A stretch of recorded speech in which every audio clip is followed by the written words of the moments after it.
the messenger, Yah stepping out of Beulah. From Babylon to Zion, my chains are looser in my mind, but out here the jakes will shoot you. The judges judge for hire, the juries are straight liars. Just to see Israel fried up, they got our phones tapped and wired up. The police got you stuck, no one desires us. This law requires us to buy this man's trust. Pay to get salvation, who you playing? But I pulled your card, I seen your stars, they false lights. My spirit spit lyrics so cold, your frostbite. And that's the attitude from your murderous plight, from your rapers every night. And young boys shot down in the street in they mama's sight. Your overseers call this the good life, like the hood's right. Rep Zion, that's right. Yah's way, that's life.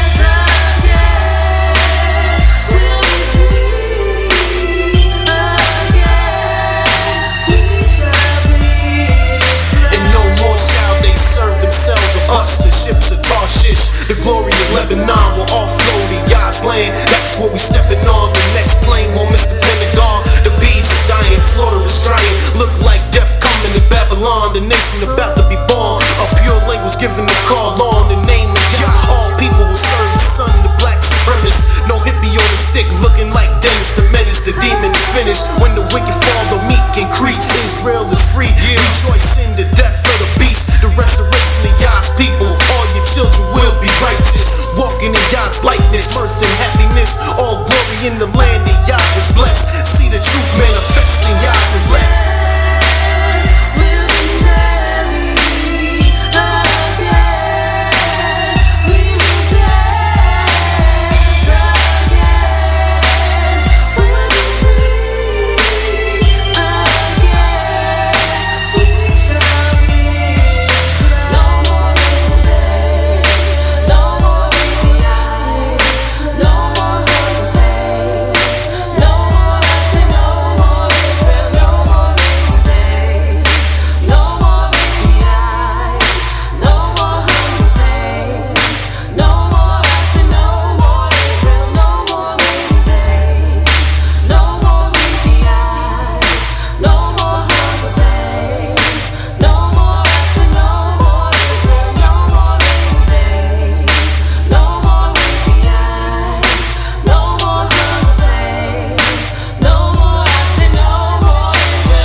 And believe it or not, a few weeks earlier we embarked on the subject, did the Christ of the New Testament sin? Did he sin? And if so, what sins did he commit? How often have you heard that there is none perfect but one, and that is Christ? And how often have you heard that we have all fallen short of the glory of Elohim, except Christ? Well, I'm here to inform you today that both of those statements are totally false. It is possible that men walk perfectly before the Almighty. You have had perfect men in the past, and there can be perfect men and women in the future, if you learn the biblical definition of what perfect means and how does one become perfect. We're going to deal with that today. I want everybody to be able to reach for the stars. So if they fall, they still might land on a moon. But we want to set high goals for ourselves in life, with our family, with our community, and with the Most High. So we want to always reach for the stars. We want to aim for where man say we cannot go. And if the Christian community and others say that we can't be perfect, we're going to see if that is true or if that is a lie. First of all, according to the book of Job, the first chapter, we turn there.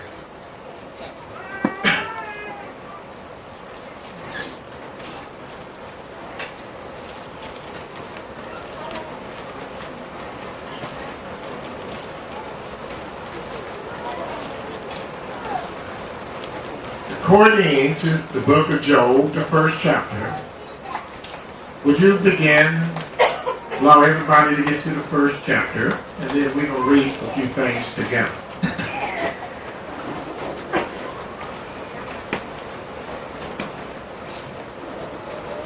The book of Job, first chapter, the first verse. Would you start reading, please? There was a man in the land of Uz, whose name was Job, and that man was perfect. Now, we've heard that nobody was perfect. But here the Creator said there was a man in the land of Uz whose name was Job, and he said that man was perfect. Continue. And upright. And he was upright. And one that feared Elohim. He feared Elohim. And eschewed evil. And he hated evil. He hated evil. And a lot of people say, well, I don't hate nothing. Well, if you don't hate, that means you don't love. It's impossible to claim that you love someone when you don't have hate. Matter of fact, you only know that you love when you can feel the presence of hate.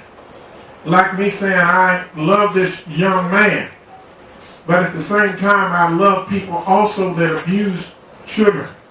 I love people that kill and murder children. How can I love them and them as well? That's how I know I love children, because I hate people that abuse children. I hate people that rape children. I hate people that take advantage of children. And that's how I know that I love children, because I feel this disdain in my heart for those that do this ill will to others. That's how you know that you do love. How can you love your wife, but you don't mind seeing her naked? You don't mind seeing her suffer. You don't mind seeing her without. You wouldn't mind seeing another man abuse her, but you love her. That's how you know you do love your wife, because you would hate to see your wife abused. You would hate to see someone take advantage of someone that you love. It's only through hate that we know love. If it was not for hate, we would never know that we do love. We only know perfection because we have seen imperfection. If we have never seen imperfection, we would never know what perfection could be. You would never know what good is if evil was not present. And that's how we know what good is, because we've been able to determine what's bad and what's evil. Likewise, it said that this man Job, he hated evil. So it's let me know now that by him hating evil, that he was a man that loved righteousness. The scriptures, if we turn The Psalms 97, and hold that page.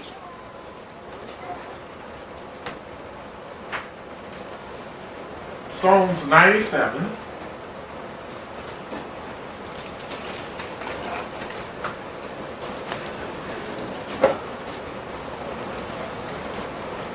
The 10th verse. Ye that love Yah, hate evil. It says, ye that love Yah, hate evil. We're told to hate evil. How else can we know that we love Yah? If you don't hate discrimination, you don't hate racism, you don't hate nobody exploiting your people, degrading your people, misusing your people, murdering your people. If you don't hate this, then you don't really love your people. You just love yourself.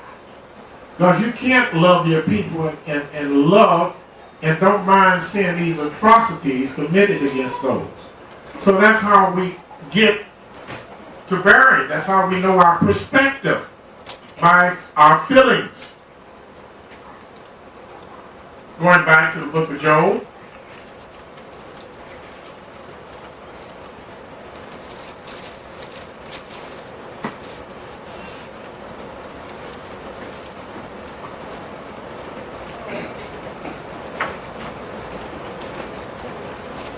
It said this man was perfect, upright, one that feared Elohim, and eschewed evil. He eschewed evil. That's how we know that he loved righteousness, because he, in fact, hated evil, as we were all told to do. Who can name me another perfect man in the Bible? And show me where that man was perfect. We named Job. Is there someone else that was perfect? Nobody?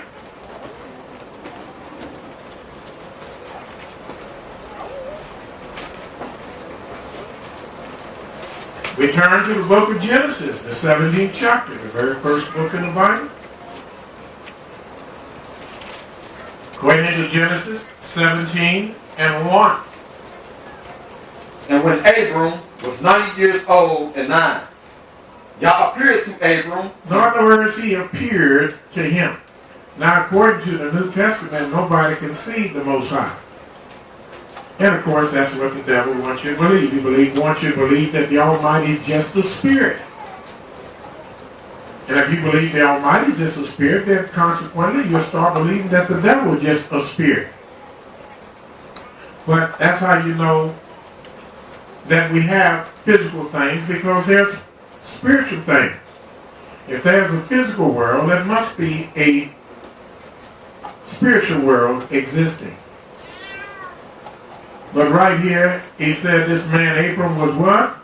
The Almighty told him to walk before him and be thou perfect. Did the Almighty tell him to be perfect if he was not capable of being perfect? And notice what he told him after he said, walk before me and be thou perfect. And I will make a covenant between me and thee, and will multiply thee exceedingly. Now undoubtedly, Abram was perfect, because the Almighty did make that covenant with him and became somebody special to him. We know that's so because the 18th chapter. I'm sorry, we're in the 17th chapter. We read a little further. The 3rd verse. The 2nd verse, read that. And I will make my covenant between me and thee, and will multiply thee exceedingly. And Abram fell on his face, and Elohim talked with him, saying, As for me, behold, my covenant is with thee, and thou shalt be a father of many nations. Neither shall thy name any more be called Abram, but thy name shall be Abraham. Abraham, all right. So the Almighty did make this covenant with him, because he did walk before him, and he was perfect. Now, who else was perfect that you can think of? Yes, ma'am, you can show and prove. I want you to not only say he was perfect, I want you all in our listening audience to be able to prove it. Anybody can say, well, nobody's perfect, or somebody was perfect, but we want to be able to prove it. Yes, ma'am. Noah was perfect? Are you sure? And how you know that Noah was a perfect man? Genesis 6th chapter and the 9th verse. Genesis the 6th chapter, the 9th verse. Would you read that, please?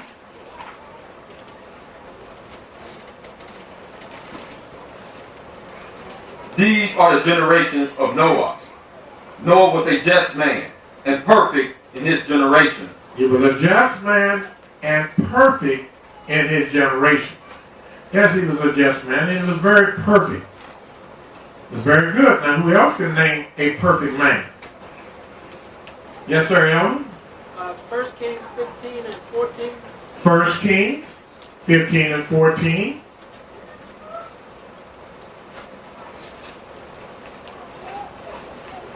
First Kings 15 chapter, the 14th verse. But the high places were not removed.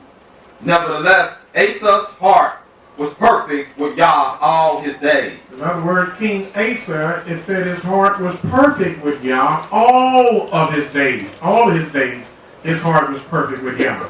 Continue. And the other perfect man that everyone wants to bring forth. Any other perfect man is someone I can think of. I think if you look at 11th chapter, you'll see another perfect man in that same Kings, 11th chapter. Anyone spotted him yet?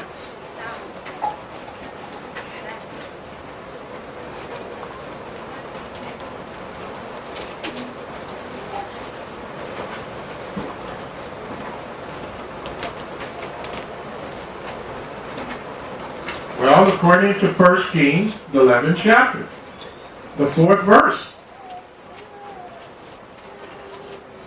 Would you read the 11th chapter, the 4th verse?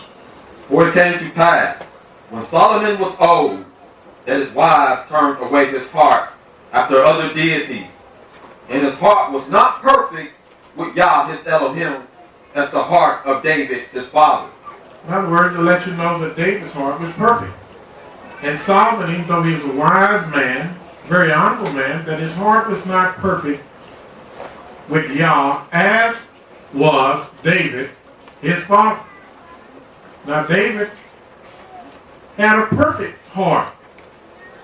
He was a perfect man. Now, did that mean that David never sinned?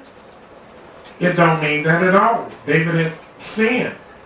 Once David said, the sins are more than the hairs of my head. But David repented.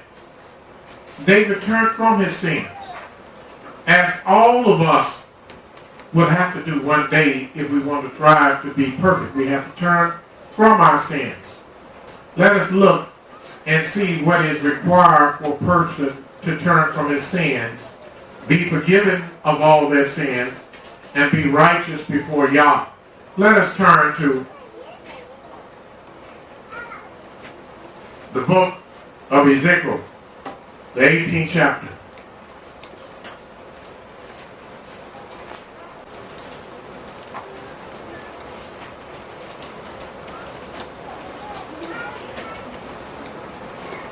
Ezekiel, the 18th chapter.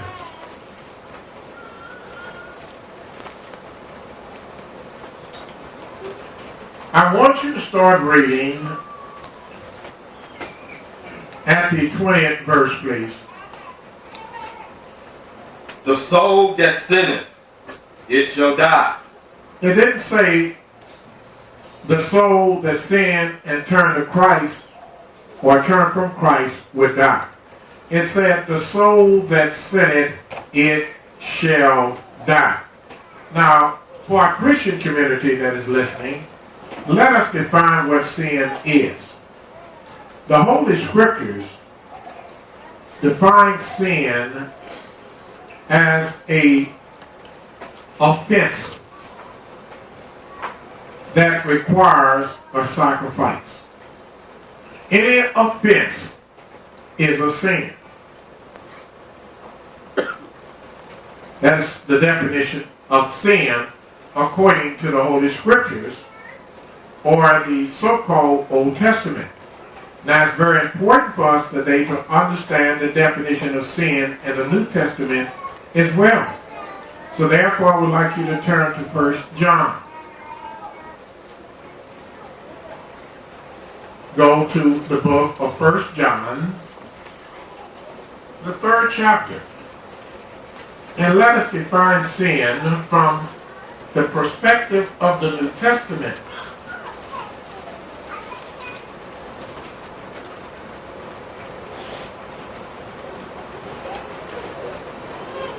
Now, according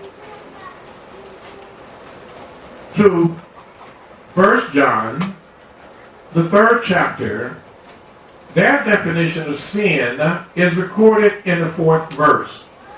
It says, whosoever committed sin transgresses also the law. In other words, I want the ministers and the audience to realize how they are deceiving the people in the various churches.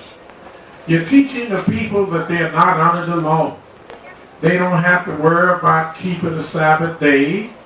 They don't have to worry about refraining from eating pork. You don't have to worry about keeping the dietary laws and all of the holy days. You're teaching our people that those laws are done away with. You're teaching them that they have been nailed to the cross.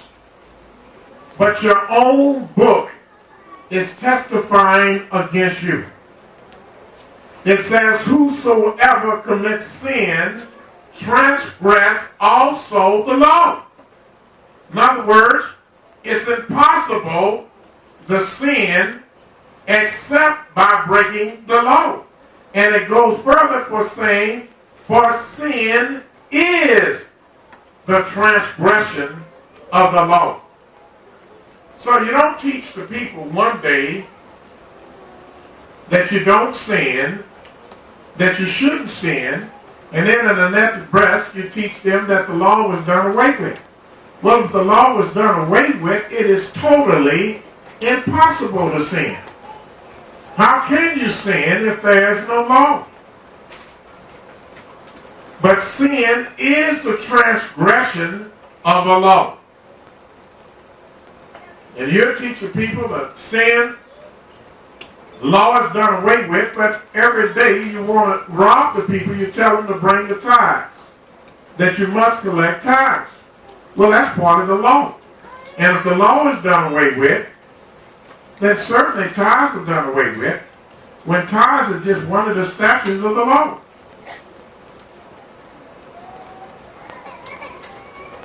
Further, the New Testament defines sin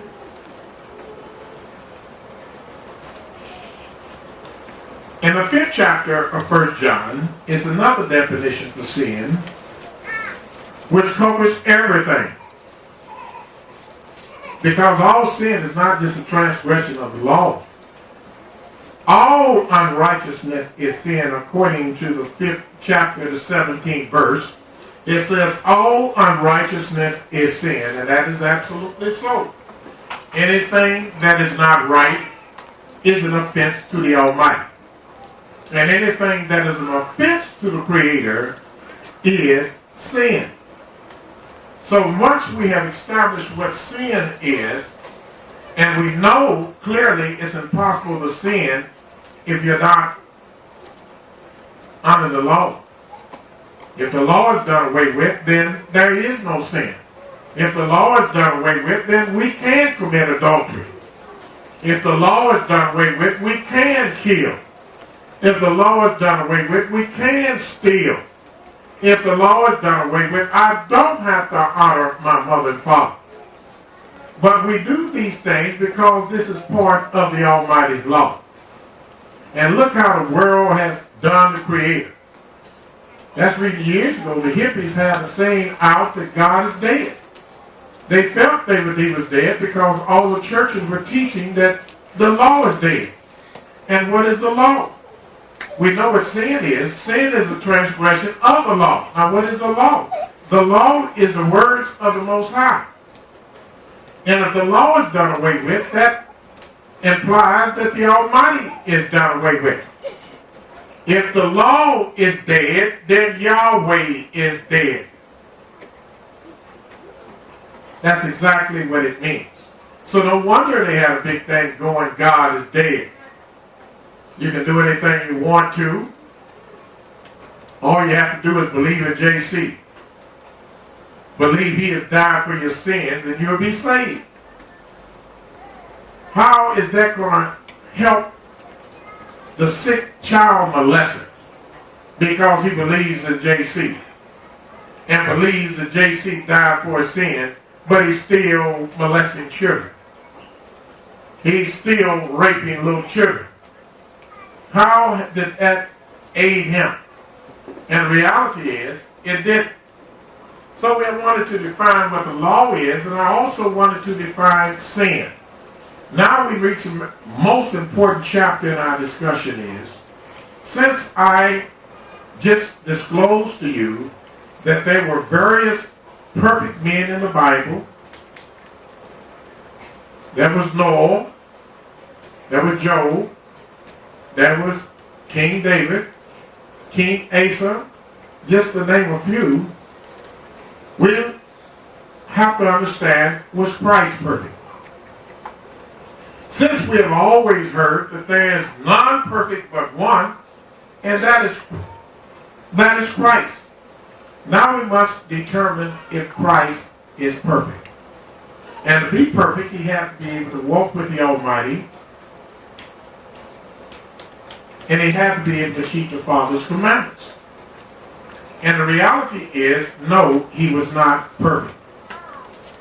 There were over 12 different sins that I noticed in the scriptures that Christ committed. That were sins. Matter of fact, I'm writing a book on this now because there's no book been written about has Christ sinned. We have all concluded and believed that it was impossible for him to sin.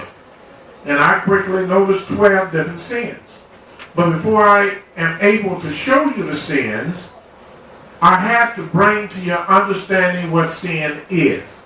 Sin, in reality, is any unrighteousness. When something is not right. And the only one that can define when something is not right or when something is out of order is the Creator himself. Because you offend him when you're not right. And that's what sin is, an offense. We know what sin is by knowing the commandments. If a man does not know the commandments, he doesn't even know if he's sinning or not. For instance, if a man go to the store and buy an octopus and eat it, he buy some crab legs for a child. Then he orders his wife a bowl of shrimp. Did he sin? Yes, but if you didn't know the law, you would not know that. What if he bought a gorilla to eat? He bought some rat soup to eat. Did he sin? The reality is that he did. Why? Because there are laws governing what you should eat and what you should not eat. We have laws governing. Why? Why did the Almighty give us laws on what we should eat? Why would he restrict our lives, mess up our lives, with giving us bothersome things about what you should eat and what you should not eat? Here's why the Almighty gave us a dietary law in the first place. If we turn our book to the book of Leviticus, the 20th chapter, we will see why the Almighty thought it necessary to give us a dietary law to tell us what we should eat and what we should not eat. In the book of Leviticus, the 20th chapter, I would like you to start reading somewhere around the 26th verse. Would you read that, please? And ye shall be holy unto me, Notice the Almighty's talking to the children of Israel, and notice what he tells the children of Israel. Ye shall be holy unto me. Now what does the word holy mean? The scriptures say wisdom is a principal thing, therefore get wisdom, but with all you're getting, get understanding. Holy means to be separate. Holy means to be clean. And you can't be separate and clean if you're eating everything.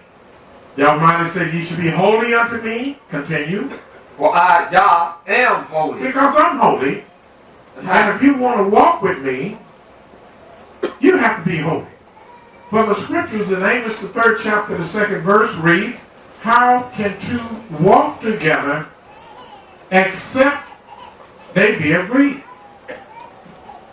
How can a woman walk with a man if they're not agreed? Because they're not agreed, that means she's going this way and he's going that way. They're not even aiming for the same things in life. They're divided. Their thoughts are divided. Their aspirations are divided. Their dreams are divided. Their visions is divided. And the scriptures say where there is no vision, the people perish. And if a man is walking with one vision, and his wife has a different agenda or a different vision altogether, they can't walk together. How can two walk together except they be agreed? And how can we walk with Yahweh and he's holy, but we remain unholy? He's clean, but we remain unclean. He's righteous, but we remain evil and refuse to change. How can we walk with him? If we want to walk with our Creator, we have to do what he says to do. Continue. And ye shall be holy unto me, for I, Yah, am holy. Read that verse again. And ye shall be holy unto me, for I, Yah, am holy. He wants us to be holy because he's holy. That makes good sense. Continue. And have severed you from other people, And I have separated you from other people. that ye shall be mine. Yes, if the other people's culture allows them to eat rats and bats and crawfish and snails and jellyfish and shark, let them eat it. If their culture allows them to eat pig and chitlins and hog guts, let them eat it. If that's what they want to do, if this is their culture, if this is their heritage, if this is the ways of their fathers, if this is the way they want to walk in those ways. But we have elected to walk with the Most High. And by walking with the Most High, we allow him to be our teacher. We allow him to be our guide. We allow him to call the shots. We want to be holy? Let's see what he says requires to be holy. Continue. And a man also, a woman that have a familiar spirit, or that is a wizard. No, he went down too far. You must have skipped over something. Let's get back to the book of Leviticus, the 20th chapter. This 20th chapter of Leviticus.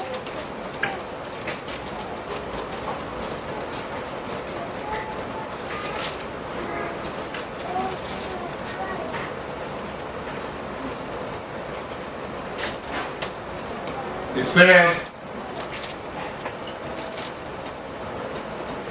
we didn't go up enough. I'm going to start at the 24th verse. Notice what the Creator tells Israel.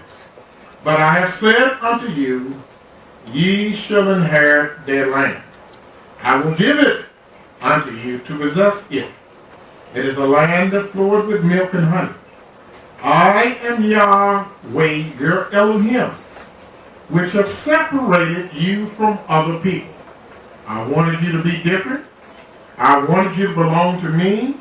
I wanted you to be a peculiar treasure unto myself, So therefore, I've separated you from the other people.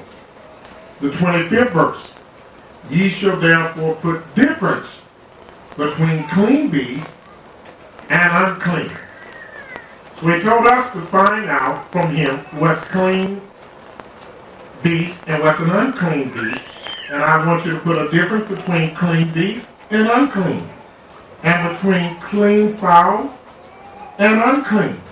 And ye shall not make your souls abominable by beast, or by fowl, or by any manner of living thing that creepeth on the ground, which I have separated from you as unclean. In other words, if I told you it's unclean, then separate yourself from it. Ye shall be holy unto me, for I, Yah, am holy, and have severed you from other people, that ye shall be mine. So if we want to belong to the Almighty, we got to walk away from the culture, from the people, from the habits, as the Almighty told Abraham to leave Mesopotamia. Abraham's mother and father and grandmama and aunt and uncles and all of his kin folks was in Mesopotamia. But the Almighty seen something in Abram that he didn't see in other people. And he told Abram, I want you to leave your father's house and come with me, and I'm going to make of thee a great nation. But just put your trust in me.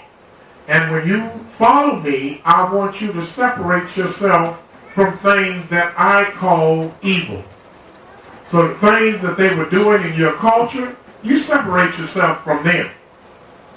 The habits, the cultures, the holy days, the holidays, the foods, I'm going to make a new person out of you. That's why the Almighty gave us a dietary law, because he wanted us to be like him. Now, what does this mean to the strangers that's listening? Everybody in our listening audience are not Israelites. But if I was walking down the street and I happened to hear God talk to his own son and tell his son, I want you to be clean, and I want you to be healthy, and I want you to be strong, and I want you to be holy like me, and I want you to stop eating these foods because they will make you unholy and unclean, do you know what I would do? Whether I was an Israelite or not, when I hear God talk to his son, I'm going to take heed. I'm going to say, well, if I want to be with the Almighty, and this is going to make his son holy, maybe it will make me holy. If it will make his son clean, maybe it will make me clean. If this would bring his son closer to him, maybe this will bring me closer to him. That's what I would say. That's my rationale.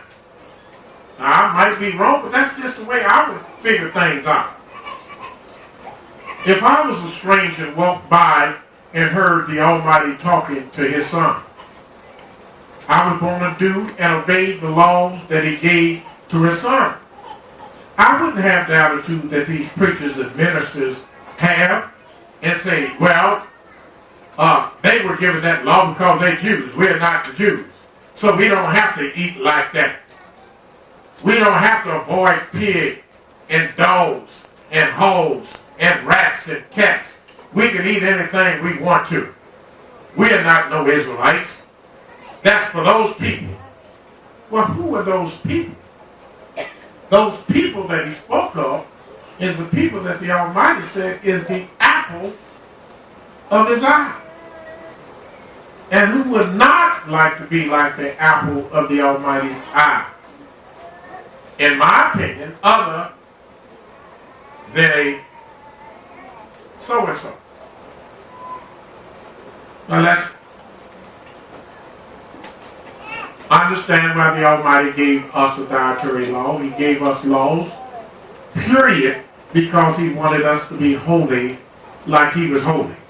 Now, if Christ was the Son of the Most High, as we have been taught, and Christ was the divine spiritual Son of the Almighty, as we have been taught, then he would have been in harmony with the Almighty. And he would not have been in adversity with the Almighty.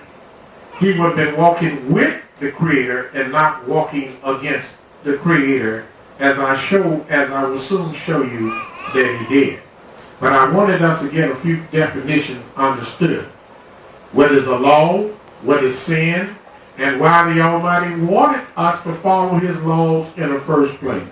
He wanted us to follow his laws so that we can be holy or be like he is. Further, if you look in the book of Deuteronomy, the 14th chapter.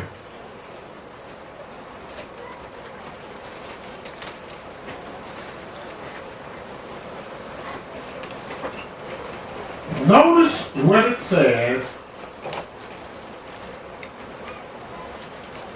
in the second verse. Would you read, please? For thou art an holy people. For thou, he's telling Israel, for thou art an holy people unto Yahweh thy Elohim. And while Yahweh has chosen thee to be a peculiar people unto himself above all the nations that are on the earth. In other words, the Almighty did not make us to be like Paul was to the Christian. Paul said he was like a human chameleon. A chameleon is a little lizard, and everywhere the lizard goes, he becomes what that environment is. If he walk around something green, he turns green. He walk around something brown, he becomes brown. Well, that's how Paul was in the New Testament. Paul said, I become all things to all men. To the Greek, I become as a Greek. To the Romans, I become as a Roman. That's when you got the old cliche that be as Paul, go to Rome, and be as the Romans. Paul said, when I went amongst the Romans, I became as a Roman. He said, I became all things to all men. To them that are in the law, I became as under the law. As them that were without law, Paul said, I became without law. In other words, when Paul went around the crackheads and the sinners, he became as they were. He wanted, where's the pipe? According to his own omission, this is what he did. The words that I say are not my words, these are the words of Paul. So if there's any indictment made against Paul, he's making it himself, not I. So he became as other people were, but here you read where the Almighty tells Israel that I want you to be a peculiar people unto me above all the nations in the earth. In other words, don't follow everybody else. A lot of our people come to America, we want to be like our slave owners. We see him go to the fancy restaurants and order snails and shells and snakes and everything. We think it's big time. We want a plate full of prawns and legs and little things sticking out everywhere. Some of the food that our people eat now, I get sick just looking at it. Let alone considering eating it. These foods, the Creator said, is an abomination. And notice what the Creator says in Deuteronomy in the 14th chapter. The 8th verse. Read. And the swine, because it divideth the hoof. And the swine, because it divides the hoof. Yet cheweth not the cud. Notice the swine, the Almighty said it divides the hoof. So it's nothing about the pig's feet that I'm telling you to avoid. Just like clean animals divide the hoof, the swine divides the hoof. Continue. Yet cheweth not the cud. He said it cheweth not the cud. Right here he's proven the preachers of Christianity as being big liars. Why did they say, and what did they say about it? The Christian ministers now say we can eat swine. Many of them told me the reason that we couldn't eat swine in the past, and eat hogs in the past, because Christ drove a bunch of demons in the holes and sent them over the cliff and they all died. But since they are dead, we can now eat the whole. Well, that didn't even make good sense, did it? You mean he took all the holes in the world and sent them over the cliff? No. The point is that long before Christ had supposedly been born, the Almighty said, don't eat no swine, because it cheweth not the cud. And let me tell you now, even though old Reb will tell you that the swine is clean to eat, and that Christ has cleansed it, notice that the swine still cheweth not the cud. The hog will eat anything in the world, but you will never catch a hog chewing the cud. So according to the Creator, he just said, what they're teaching in Christianity is wrong. I know one pastor that was a friend of mine. We used to box together years ago, and we both became ministers. And he used to teach people to eat hog, and I would teach him not to. So one day in my business, him and I was having a conversation, and he brought to my attention, he said, now, I tell the people they can eat hog. He said, but I don't eat it. And I looked at him real strange, and I said, well, why don't you eat hog since you teach others that you can eat it? He said, well, I used to eat hog, but the only reason I don't eat it now is because I got high blood pressure. Other than that, I would eat hog. I said, what do you think gave you high blood pressure, brother? What do you think gives you strokes and hypertension? What do you think bring all these diseases into your body? What you eat today will be walking and talking tomorrow. You are a product of what you eat. And mostly all the diseases that we have are a result of us eating the wrong foods or eating incorrectly. That's why we get diseases in the first place. But nevertheless, I just wanted to show you that the Creator said that the hog is still unclean because the hog still cheweth not the cud. Now at this time, before we go on further, let me ask the people in our listening audience, by way of TV and internet, a question that I occasionally ask people to see their spiritual IQ. In other words, to see where you're at intellectually with divine thought, or see your spiritual perceptibility, in other words. Let me ask you a question. If we went, you and I, went to a buffet today, and on the buffet table, they got everything that you can desire, and it's cooked perfectly. And everybody's in line at the buffet. But everybody in line keep going down to the end of the aisle, because at the end of the aisle they have a big kettle. And you and I don't know what's in the kettle, but whatever is in it, the people is loving it because they're going back for 4 and 5 servings. And we can't wait to get to the kettle, but the top chefs come out of the restaurant and he recognized you and I. And he tells us, if I was you, I would eat what's in that kettle. The question that I have, would you then eat it? Would you then go to the kettle and eat what's in the kettle, even though the chef of the kitchen came out and told you that if he was you, he would not eat what's in the kettle? Now, if you're real smart, you would say, no, I wouldn't eat it. And I would say, why? And you would tell me, if you were real smart, well, the chef that cooked it, if he cooked it and told me not to eat it, then he knows something that I don't know, and I got to give him that much respect and not to eat it. That's what you would say if you're smart. Now, if you're an intellectual, spiritual dummy, you would say, well, I would eat it anyway because the other people keep going back, and it seems like it's real good. That's what you would say if you was an intellectual, spiritual dummy. But if you were smart, you would say, I would not eat it because the chef told me not to eat it.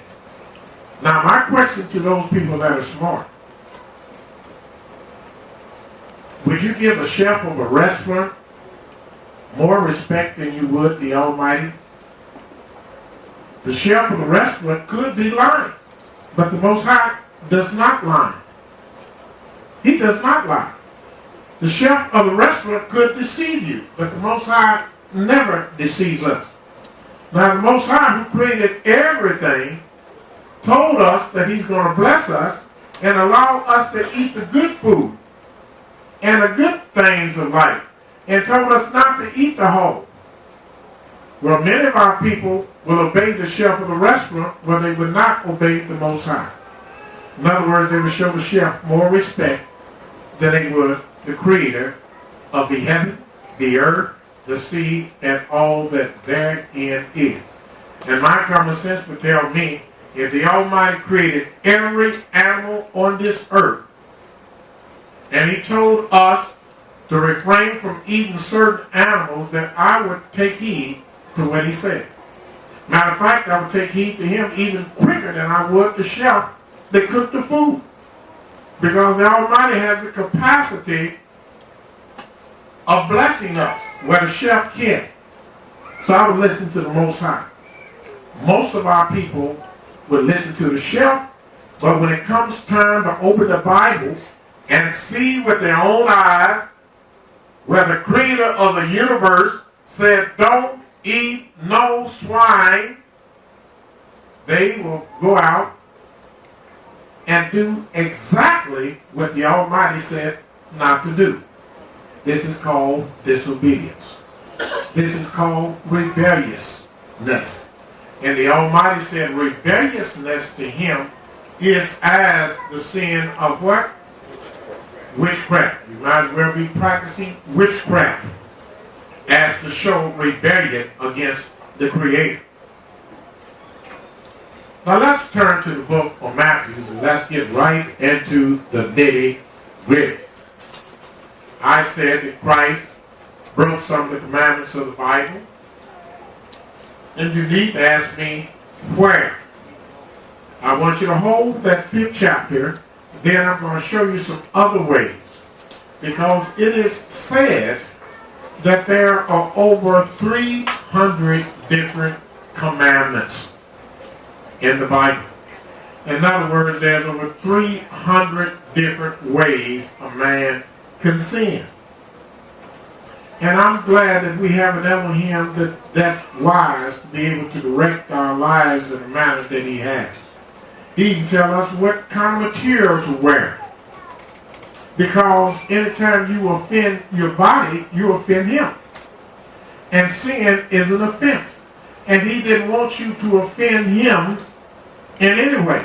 And anytime you offend your body by eating something that's bad for you, you offended him. Anytime you wear some clothes that don't allow your body to breathe, you offend him. That's when the Almighty told us don't wear any garments that are mingled with linen and wool together, but only wear natural material, all silk, all linen, all wool, all cotton, but don't mingle on them. A lot of people got skin diseases because they buy clothing that does not allow their skin to breathe. And bacteria begins to build up in their feet and body because it don't breathe properly, because they don't dress properly. They want to wear what's fashionable and not what is good for them. And what they do is end up offending their body, and our bodies are the temple of the Most High. And when we offend our bodies, we offend the Most High. When we eat a food that causes us harm, we offend the Most High because we offend our bodies. So we have a spiritual obligation to eat to live, not live to eat. And some of our brothers and sisters think they were made for it. They think they were made just to live to eat rather than to eat to live. You're only supposed to eat the foods the Creator tells you to eat, and only when you're hungry. If you're not hungry, your body's telling you something. It's telling you you don't need food. So don't put it in your system. Because your system is going to have a problem in the digestion and the assimilation and the evacuation of that particular product. You don't need it. So don't use it. He's telling us all these things in his infinite wisdom. But before I begin to show you the sins that Christ of the New Testament committed, I was explaining that there's over 300 different commandments. And we sin anytime we break any of these commandments. And then there are ways that we can sin without breaking the commandments. There's 4 different ways that I found that we can sin even if we don't break one of the commandments, is by sinning in the way that we look at the commandments. For instance, if we turn to the book of Deuteronomy, the 12th chapter.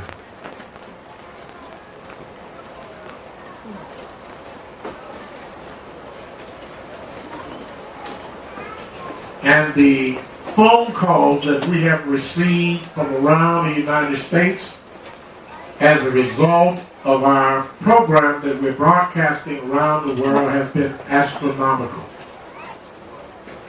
It is commendable the amount of spiritual leaders that have contacted me and told me that we're walking as one and that they are now finished with JC. And they have turned their whole hearts toward Yahweh as a result of our program. So we take this matter very seriously.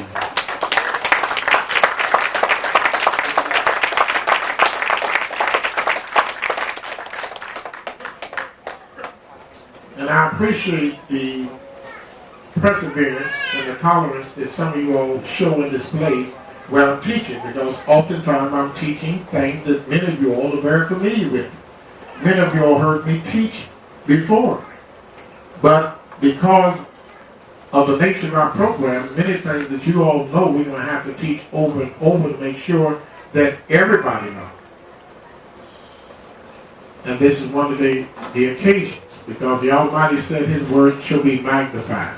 That means the more you read it, the more you understand it. According to the book of Deuteronomy, the 12th chapter, the 32nd verse, it tells us one way we can break his commandments. And that is by doing what? Would you read? What things soever I command you, observe to do it.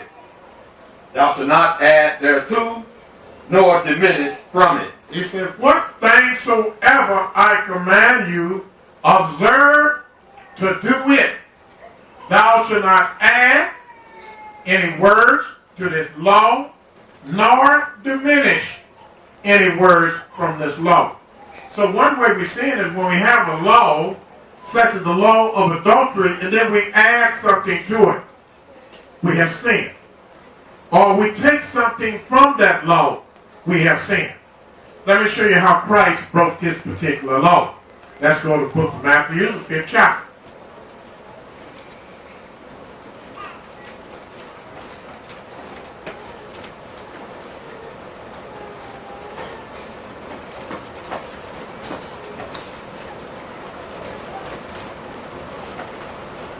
Now that you got the 5th chapter of Matthew,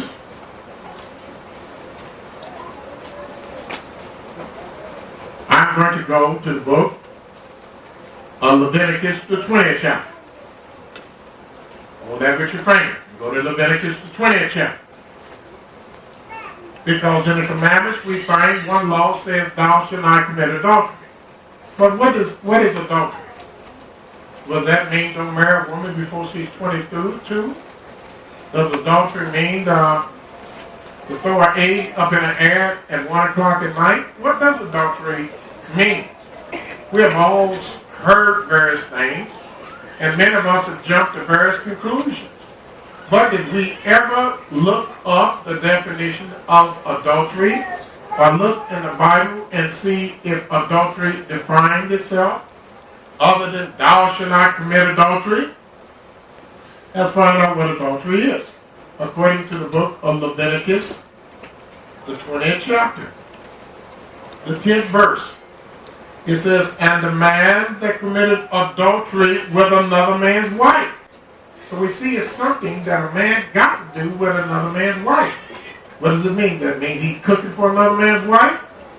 Or it means that he talks to another man's wife. Let's see. And the man that committed adultery with another man's wife, even he that committed adultery with his neighbor's wife, the adulterer and the adulteress should surely be put to death. So we find out it's something he does with his wife, another man's wife, or his neighbor's wife.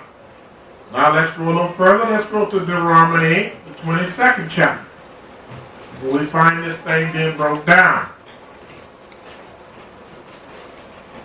Deuteronomy 22.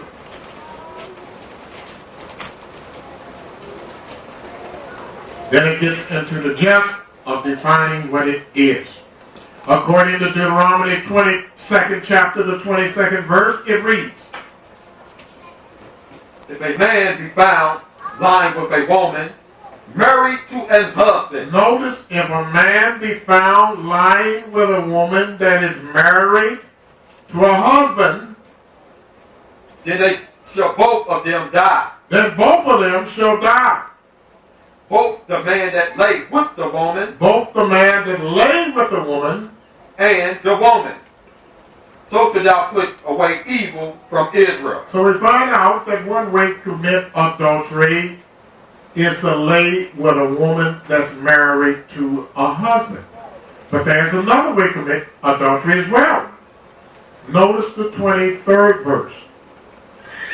If a damsel that is a virgin be betrothed unto a husband. That means she's engaged to a husband. She's not married yet, but this damsel is engaged or betrothed to her husband. And a man find her in the city and lie with her.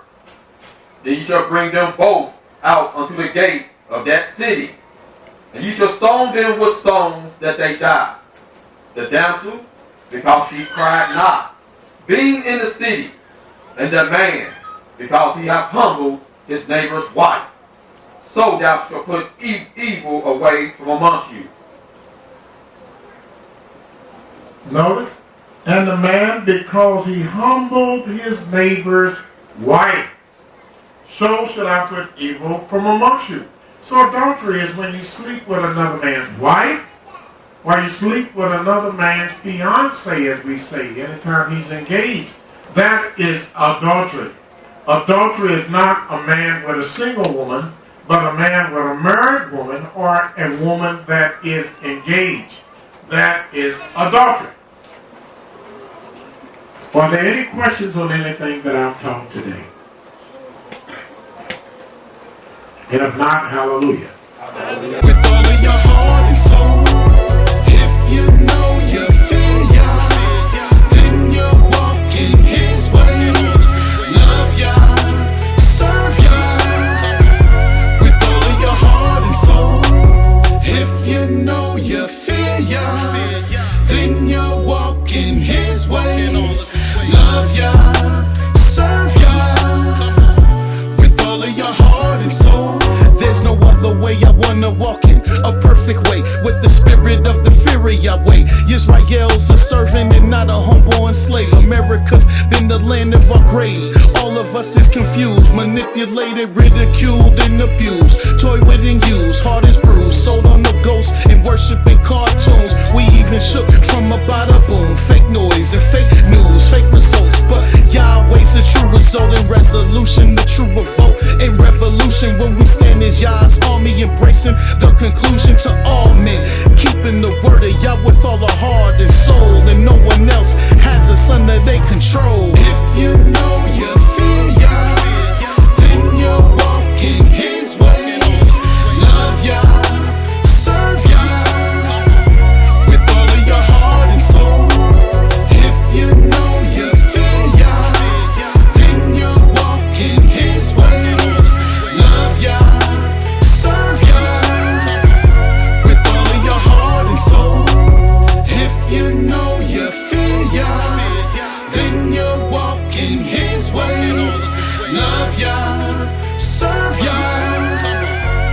with all of y'all.